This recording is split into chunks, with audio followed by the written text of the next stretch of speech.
Back in June, our whole team spent a day at the Jerusalem YMCA, recording what would become our season opener. By the way, if you haven't yet heard it, I really hope you do. In any event, at some point during that day, I was walking outside, in the garden, and I noticed a handmade sign taped to an electricity pole. "Returning a loss," it said in messy black letters. A yad, a Torah pointer, has been found, and you can claim it by calling the following number. A Torah pointer? Who on earth loses a Torah pointer? You know, those usually silver sticks which help you keep your place while reading from a Torah scroll. In the YMCA's garden of all places. Always on the hunt for a good story, I had to find out. So I called the number. Hello? Hello? Hi, I saw your sign about that you found the pointer at the YMCA. Yes. It's not mine, but I'm just calling to ask, did someone collect it? I hope so. Nobody collected it. Oh, wow. Okay, well, I just saw your sign and I was hoping that someone did, so I wish you best of luck. Thank you very much. Thank you. If you know anybody who lost it, please tell him. I'll definitely tell people, for sure. Okay. Thank you so much. Bye-bye. Thank you. Bye-bye. So, first of all, here I am telling you in the most public way I can, if you by any chance lost a Torah pointer in Jerusalem last summer, it has been found. Contact us. Secondly, ever since that phone call, I and the rest of the Israel Story team have been calling numbers on random lost and found signs around the country. 'Cause, you know, you never know. Hello? Hello, hi. Hello. Hi. Hi, is that Noam? Hello? Hi, Batel. Hi, Sigal. Hello. Hi. Oh? Hey. Hello? Yes, hi. I just seen your sign about a lost shoe. I saw the post about Bonita, your dog. Did you post about a lost parrot named Kiki? About a gold necklace? A kid, small? Yes, cat small, yes. A dog, Shush? Your cat Benny, who went missing? I'm calling about the ID that you lost. You posted about a missing suitcase? Did you find them? Did you ever find your shoe? I wanted to know if you ended up finding it. Is the name of the dog Russia? I'm just wondering what the status of the dog is. Is he dangerous or is he cute? It just disappeared. Yeah, I actually found it. No, we didn't find them. Someone took it. I found it. No, I didn't. Thank you very, very much. We found them. Do you think, like, if somebody found the shoe, do you think they would keep it? No, at the interest, it's only one shoe. How did you end up losing one? So that's a great question. It's because I'm an idiot. Thank you so much. It's very nice from you. You call me. Okay, well, good luck. I hope somebody does call and claim it. Thank you very much. Thank you very much. Bye, Ina. This is Toda. bye-bye. Toda. Give Bonita a hug for me. Hey, I'm Mishy Harman, and this is Israel Story. Israel Story is brought to you by Tablet Magazine and the Jerusalem Foundation. Our episode today, Lost and Found, Part 2. Last time, you'll recall, we told the story of how Steve Gray and Anat Harael of Kibbutz Hanaton in the Lower Galilee found, then nearly lost, and then found a way to save a 2,000-year-old mikveh, or Jewish purification bath. And our story today also goes back and forth between losing and finding and losing. And ironically, it too is about a core Jewish ritual. Just, well, from a completely different direction and perspective. But above all, it's the story of this guy. So, my name is Tamir Levy from Israel. I'm married. I work in a construction company. We do mostly drywall, paintings. Tamir's tale is an unusual one. And we've been thinking for many, many months about how best to tell it. But before we jump in, a warning. This story contains content about sex and sexuality, and does describe sexual experiences in detailed enough a manner that might make some of you feel uncomfortable. It also includes some curse words, which we didn't bleep out. Mainly, however, it addresses religious taboos and pushes the boundaries of what many might find acceptable within Jewish tradition. So given all that, if you think you might want to sit this one out, I encourage you to check out any of our 71 previous episodes and rejoin us next time. For all of you who have decided to stay, here's Yoshi Fields with Act 1. The first cut is the deepest.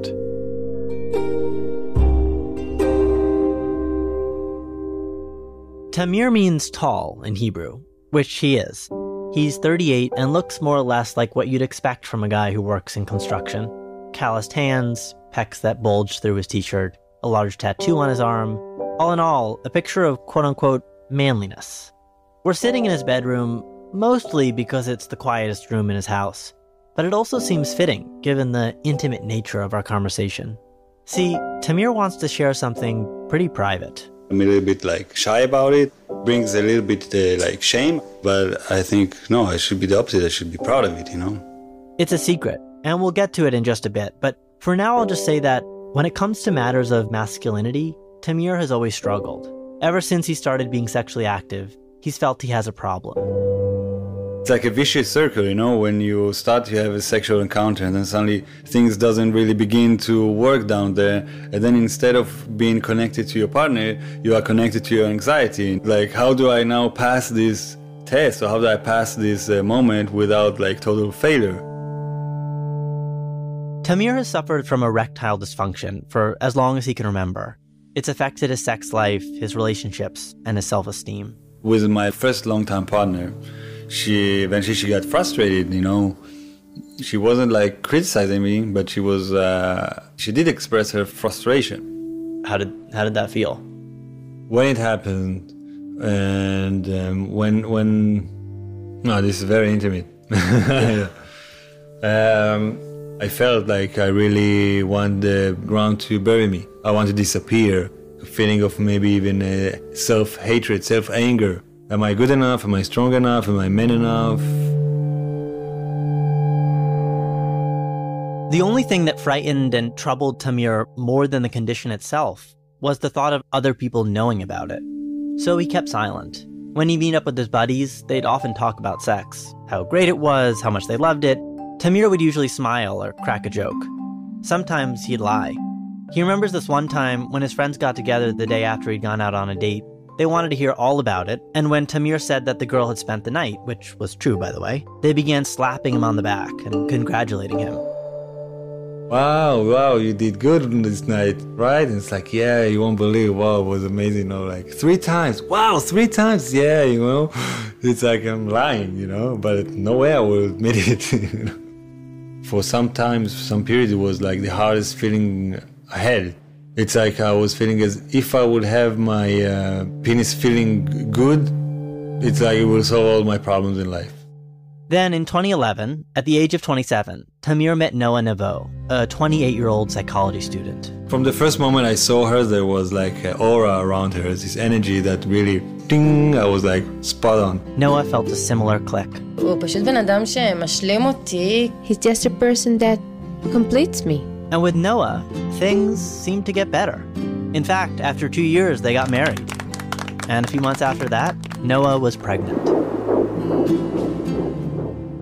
Now, this story is ultimately about how Tamir has tried to solve his issues with masculinity. But that journey actually started off with a totally different question. One day, about 6 months into the pregnancy, Tamir and Noah, who had found out that they were expecting a baby boy, were hanging out with Tamir's brother when he randomly asked, "Are you going to circumcise your son?"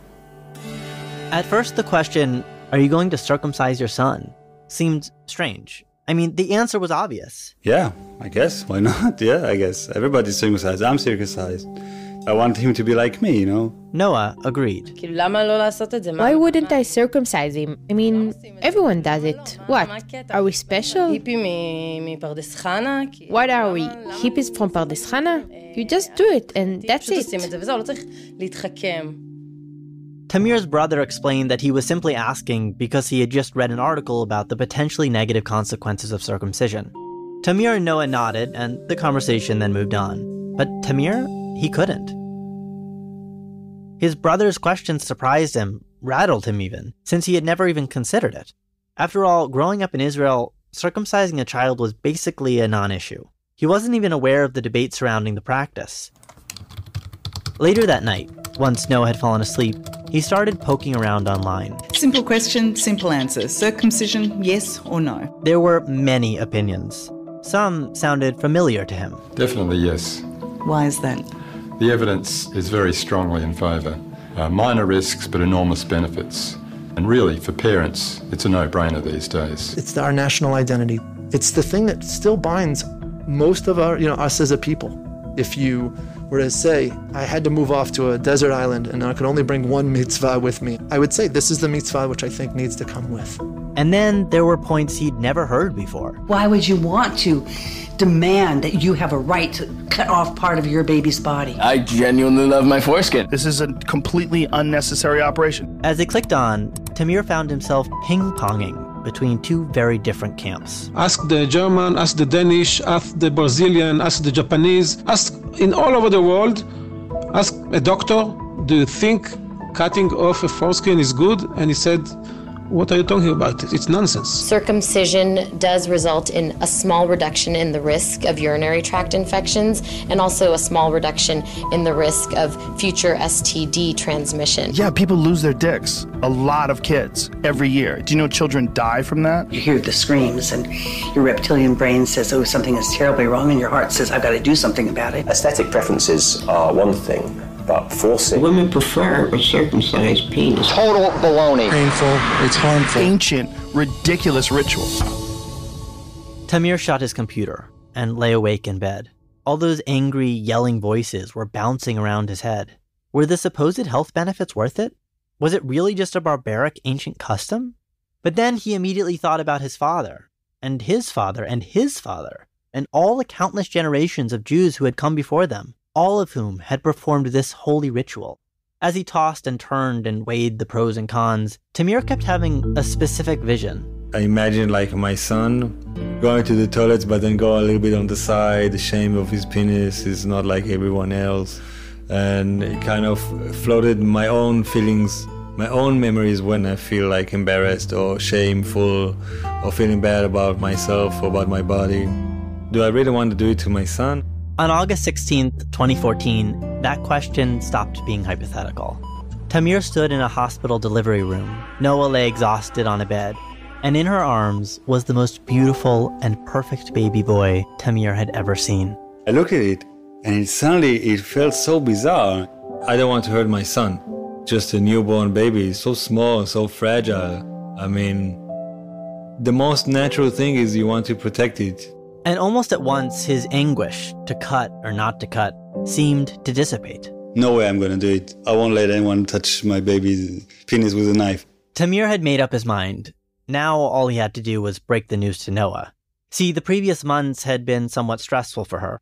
The pregnancy hadn't been easy, and Tamir had done his best to shield her from any unnecessary anxiety. So he'd kept his thoughts about circumcision, his inner turmoil, all to himself. But all of a sudden, it spilled out of him. That's the part where I said to my wife, we thought about the circumcision. Let's not do it. I said, let's not do it. I think it's wrong. She was like, what? Helem, shock. Totally shocked. What do you mean not to do it? Where is this coming from? Why are you all of a sudden saying this to me? I had just given birth. I was in total euphoria, but instead of enjoying it, I'm busy with his thoughts about to cut or not to cut. And I was really mad at him. Noah's shock was understandable. Pretty much all Jewish men in Israel, from the ultra-Orthodox through the religious and traditional, all the way to the completely secular, get circumcised. The Ministries of Health and Religious Affairs don't release official statistics on the matter, but according to most estimates, something like 99% of Jewish baby boys in Israel are circumcised, making it, by a very wide margin, the most observed Jewish ritual. There's an emotional part that I can't... I never spoken about it this way. Look, This is rooted in us. It's in our DNA. It's something transgenerational. Breaking something like that is breaking a tradition. And who breaks a tradition like that? Traditionally, the bris, the circumcision, occurs on the 8th day. So if Tamir was going to convince Noah, it had to happen fast. He came to me with a lot of reading materials, all kinds of websites and testimonials. It was a lot for her to take in all at once. We had some hard days when we came back home. But the more Noah read, the more she too began to doubt whether circumcision was the right path for them. And then the debate started to expand to other parts of the family, to my parents, to Tamir's parents. Noah's parents, though not religious, were alarmed. It's their first grandchild. My grandfather is a Holocaust survivor, so there's that baggage weighing on us too. My dad said, "Why does this child need to suffer because of your weird decision?" My mom too, she just said, Why? Why do this? Like really? Let it go, Noah, let it go. On the other side of the family, Tamir's father, a traditionally Yemenite Jew, pleaded with him again and again to change his mind. For him, it was also important in a religious way. Yeah, he's more traditional. But Tamir stood his ground. Judaism has so many things to offer. There's so much wisdom and spirituality about it. But I really don't think that in terms of what defines you as a Jewish, like the tip of your penis won't define you if you are Jewish or not. Tamir's dad was very angry at us. He even called my parents. To talk to them, it was high drama, lots of yelling and crying. As is often the case, however, the more his family pushed back, the more certain Tamir felt about his decision. Listen, it won't happen. I won't let it happen, no matter what. If I need, I will take my son and run away with him. And then, the fateful 8th day finally arrived. The day in which family and friends would normally gather together, enjoy a smorgasbord of food, and watch as the baby boy takes on the covenant with God and receives his name. But in the Levy household, all was quiet. The 8th day came, and this was like the climax in a way. Yeah, it was in the living room, and there was like a small crib there. The new parents just stood there, admiring their creation and smiling as they listened to the steady breaths of their sleeping baby. I remember it was a pretty day, like blue skies and perfect morning. And we just looked at him and said, look how precious little thing this is. The discussion, the debate, the drama, it was all over now. It was clear to both of them that there was no way anyone was going to come perform a circumcision. Not on that day, and not on any other day either. It's like kind of a moment of realization. I won't go cut a piece of my child's genitalia just because I'm scared of being different. It just seems ridiculous to me. Yeah, it was just felt like a true thing, you know, in a way. We didn't fall in the trap. We didn't fall for the doing what everything else think it's right. We did what is right for us. And it's kind of was a moment of acknowledging that. There were times over the next couple years when they were confronted by the decision they had made that day. When they'd go to the beach, for example, they were hesitant to have their baby walk around naked, fearing that some tactless onlooker would make an unkind remark. But the truth is that they never encountered any unpleasantness. If anything, they were pleasantly surprised.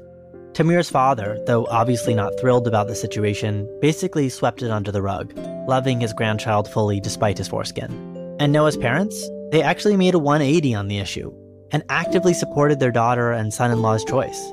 With that, Tamir thought his phallic crusade was over. I managed to not circumcise my son, and now we can leave it behind, you know? I continued my life. I didn't deal with that at all.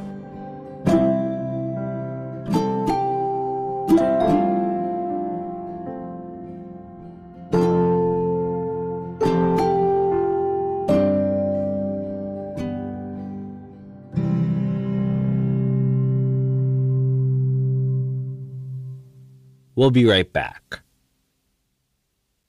And now, back to our episode.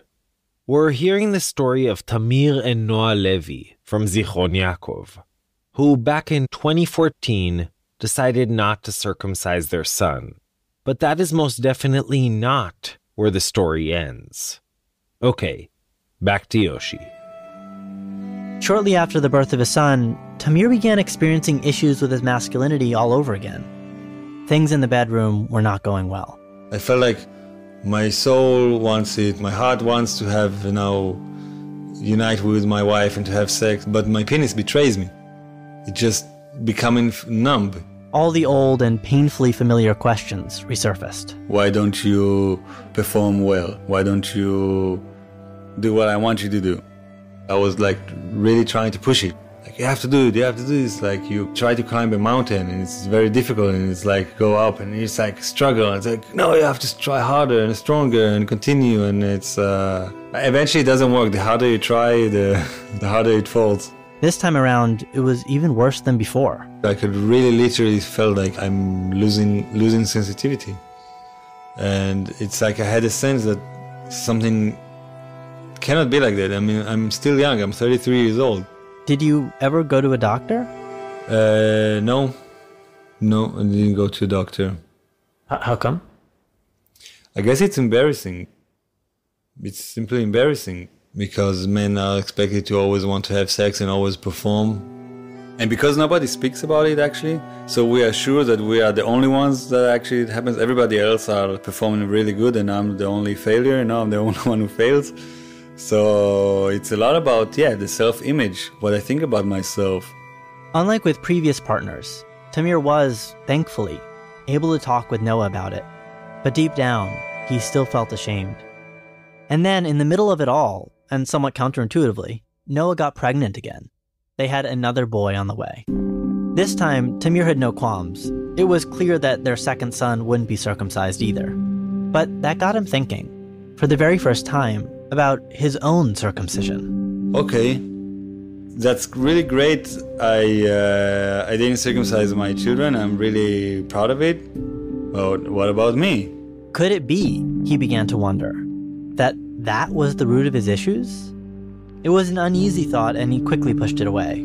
After all, there wasn't much he could do about the matter. But like an annoying jingle, that question kept popping up in his thoughts. Again and again. I remember lying in my bed. I could not deny it anymore, Suddenly, I came into this picture. All those things that I've learned about circumcision actually apply on me. Because I got circumcised. What does it mean? Does it mean that I have a damaged penis? So one night, he once again opened up his laptop and went online. Bold claims started jumping out at him from the screen. When you inflict that kind of pain on the baby, that trauma lasts a lifetime. It's actually the foreskin that is the male's main erogenous zone. And foreshortening it, or getting rid of it, definitely affects the male's sexual sensation. In fact, he learned that one of the early reasons for circumcision in Western culture was an attempt to stop adolescent boys from masturbating. Some historians argue that it was only much later that doctors started emphasizing health benefits. And while the science is out on whether or not circumcision affects sexual function, some researchers claim that given its many nerve endings, the foreskin is a very important part in terms of increased sexual pleasure. They argue that cutting the foreskin off can also lead to side effects, like, wait for it, erectile dysfunction. What the fuck? What? I mean, maybe, okay, not all, but maybe a big part of this journey of pain is due to the fact that I have a cut penis. Maybe if I had a whole penis, I would feel whole more, I would feel more enjoyment, easier to connect and to bond with the partner. Maybe, he thought, if his foreskin hadn't been removed, he never would have had these problems. Of course, just like most issues around circumcision, there was a lot of disagreement. I think there are a lot of people who are part of the anti-circumcision movement that are male who are missing something in their life when it comes to sex. And they desperately think that what they don't have in their sexual experience comes from their lack of foreskin. And I don't think there's any reason to believe that that's necessarily the case. Tamir didn't know whether this was just a desperate way of explaining his insecurities, but he kept on reading. You cut off a very important part of the penis. The foreskin, it is a sensory organ, more or less. It rendered a structure that was meant to have moving parts to being just a static structure. The most frustrating thing of all was that he'd never know. I mean, there was no control group. You can't know the feeling of a body part you don't have, right? So was he simply stuck with a faulty organ?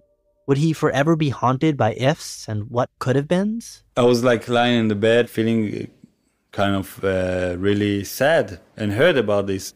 And then suddenly like a small voice in my head popped up and said, but wait, maybe there's something to do, maybe we can fix it. I'm a fix-it guy. Literally. He works in construction after all. He walks around all day with a tool belt. I like to take something which is broken and to fix it. So I thought, okay, maybe we can do something about it. So he went back to Google. It wasn't your average search. He didn't even know what to type in. Okay, what should I write in Google? So I start to write like foreskin, fix, or something like that. And suddenly foreskin restoration comes up as suggestions of search. So I click on it. And then I went to a website about foreskin restoration. And then suddenly, like, immediately, there's like a picture of a penis flashing out from the screen. It's like, oh my God, I turned my head and I changed, the tab. It's like, whoa, it's too much. I cannot, I was feeling a little bit disgusted with it. I never like to look at penises.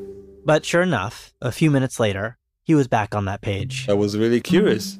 The images flashing at him were a set of pictures of the same penis, taken from the same angle, over multiple years. And he could see the foreskin was growing, little by little, until, in the final few photos, it basically covered the tip of the flaccid penis. The process, he read, was called foreskin restoration, and could take about 10 years to complete. In a way, it's like science fiction, as if somebody lost his hand and now he grows a new hand, What the fuck? What is it possible? It's like, what is this? Like, it's a kind of Frankenstein thing, It was pretty close. While foreskin restoration would not be able to recreate Tamir's original foreskin, it would be able to recover some of its original functions. So basically, regrowing your foreskin means that by applying tension on the skin actually responds that he needs to duplicate his cells. It's a process called mitosis. That's the medical way to say it. And actually, the skin grows. It's kind of similar to what happens to the earlobes of people who use a gauge. The site Tamir visited also had a section of testimonials. And reading through them, he discovered that many men who had succeeded in the process spoke about improved sexual pleasure, a general feeling of wholeness, and of a sense that they had reclaimed something that had been taken away from them. But then again, looking at the pictures and thinking about 10 years of tugging, Tamir had his doubts. It's like a very kinky thing, and I'm not a very kinky person. And if choosing not to circumcise his son was seen by many as an affront to his Jewish heritage, regrowing his own foreskin? That was a whole other level of blasphemy. Surprisingly, Tamir discovered it wasn't a new one. The restoration process had first surfaced in the Hellenistic period. And who was doing it back then? Jewish men attempting to integrate into mainstream society by stretching their skin with copper weights. They are considered as like traitors. So some people might see me as a traitor. But after so many years of feeling inadequate, of feeling not good enough, here, for the first time, was an actionable solution, right in front of his eyes. The fact that it's possible to fix it, it gives hope, it gives a goal, it gives a horizon. After about a month of nightly reading sessions, he sheepishly approached his wife and shared his findings. She didn't really, I guess, take it very seriously at the beginning. Okay, whatever, It's like, okay, do your thing, It's a man's thing, They like to deal with their penis all the time, so I guess. I thought it was just very Sisyphean, Wow, איזה פרויקט עכשיו. I said, wow, that's a project. But if that's what's going to make you feel good, אחלה. Great, go for it. And so, with his wife's sort of blessing, he continued to entertain the idea. I thought about it a lot during the next month. I don't have a lot of spare time, but when I did have, so I immediately went to those websites. I was mapping the whole procedure. I wanted to understand how it works from the beginning until the end. After mulling it over from every possible direction, Tamir decided he was going to go for it. And then the second step was, okay, how do I start? He quickly discovered that the regrowing methods hadn't made a lot of headway since the time of those Hellenistic Jews. There were many different contraptions. Some you could make on your own, some you could buy online, but all of them essentially offered glorified ways to stretch the skin. It's recommended, he read, to wear the contraption all day, 6 to 7 days a week. There's the tapeless conical tugger, TLCX, the dual tension restorer, DTR, and a bunch of others, each with their own acronym. Tamir settled on T-tape. T-tape? T-tape. It's actually, you take a medical tape and... Basically, you fold a piece of tape into the letter T, hence the name. Then you attach the sticky part of the tape to your foreskin and the non-sticky part to a strap. You then tie the tugging strap around one of your thighs or even to your shoulder and, well, let the stretching begin. Tamir nervously walked into a local art supply store to get the T-tape essentials: tape, cardboard, and rope. The seller, she asked, what do you want to do with it? So maybe I can help you. It's like, oh no, it's something for my son, a school project. I don't know exactly. My wife, she just sent me like the list. Yeah, for sure. I didn't say, I needed to tug my penis and to regrow my foreskin. What the fuck, shit? Yeah, so I bought everything that's needed and I came back home and really excited, It's like, I've been waiting for that moment a long time. I remember the first day I did it. It's funny, it was actually in the eve of Yom Kippur. He chose this day, not because of its religious significance, but simply because he had the day off and could concentrate on the delicate task at hand. It took a few tries, but eventually he managed to attach the contraption he had made. He tensed and felt the tug. It was very comfortable, actually. Tamir then pulled up his jeans and looked in the mirror. Everything seemed totally normal. He stepped outside as the sun was about to set. His family was waiting for him. There's a tradition also in Yom Kippur because there's no cars and everything. So everybody go outside and we went to visit friends, to visit family. Zichron is a small place. And each time they ran into someone, Tamir grew anxious. Did they know? Could they tell? But obviously, no one could. And then the best part was when I went to visit my father in the synagogue. And I go inside the synagogue with my kippah on the head and I'm thinking... Yeah, I'm in the synagogue and I'm tugging my penis to regrow my foreskin due to the circumcision I went through, He stood next to his father, the soulful prayers of the Kol Nidre service surrounding him. Prayers of repentance and prayers promising to do better. Tamir smiled. In a way, he couldn't have timed the start of his regrowing journey any better. It made me reflect in a way about Judaism and tradition. I didn't feel any anger about the fact that I was circumcised in a way. It's like I could understand why it has been done and I have a lot of respect for the reasons and the tradition. So there was acceptance and there was so I guess forgiveness. It's obvious for me what is right for me and what I should do now. And I'm now looking forward and I kind of accept what happened. I'm very happy with my choices. I'm starting something new. I'm starting to fix myself.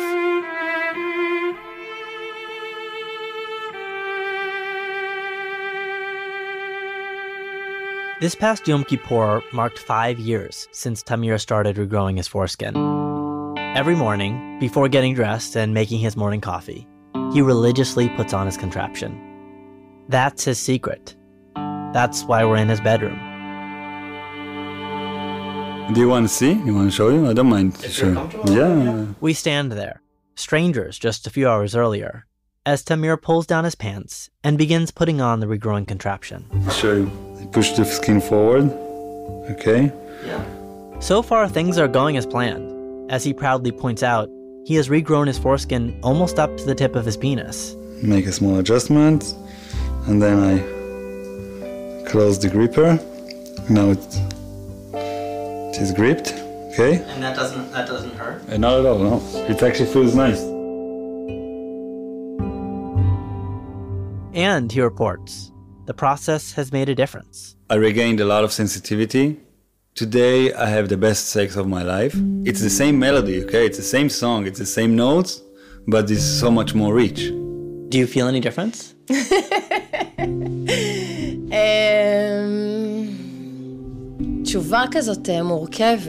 It's a complicated answer because it's not just the physical part of it. It's not just the sensation, which I think is more significant for him. It's more than that. It's the issue of something in his energy. It's like he has a new confidence in his masculinity. With this process, with this tugging and everything, it's like being in a couple therapy with my penis, you know? Because I had a lot of anger on my penis or my masculinity.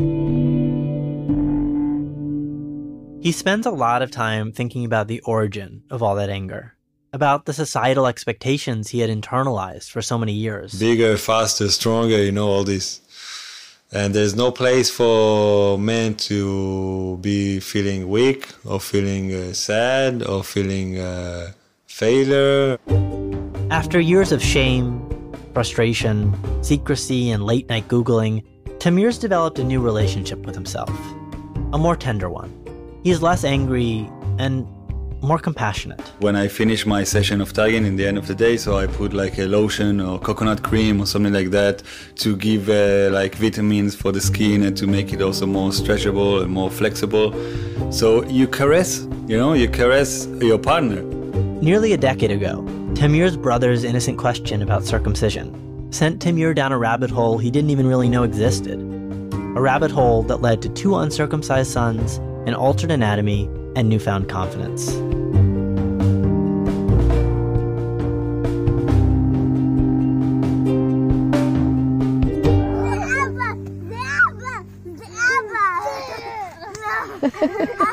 I speak about it with my children, about circumcision, because they look at my penis and they say, hey, yours is different. And I say, yeah, because, you know, when I was a baby, somebody came and cut a piece of it. But we decided that nobody will come and cut your penis. And what do they say in response to that? They say, cool, great. I say, yeah. I asked, would you like to have something similar to mine? Do you want somebody to come and cut your penis? And he was like, oh, no, not at all, you know. As I pack up my things to leave, and after talking nonstop for several hours, Tamir suddenly gets very quiet. I figure he's wondering what people might think, now that his secret will be out in the open. Then, after a while, a big smile appears on his face. It's funny because if I go back to what I said before, it's like I want my son to have the same penis like mine, so now I want me to have the same penis like my son, you know? Yeah. I'm a little jealous.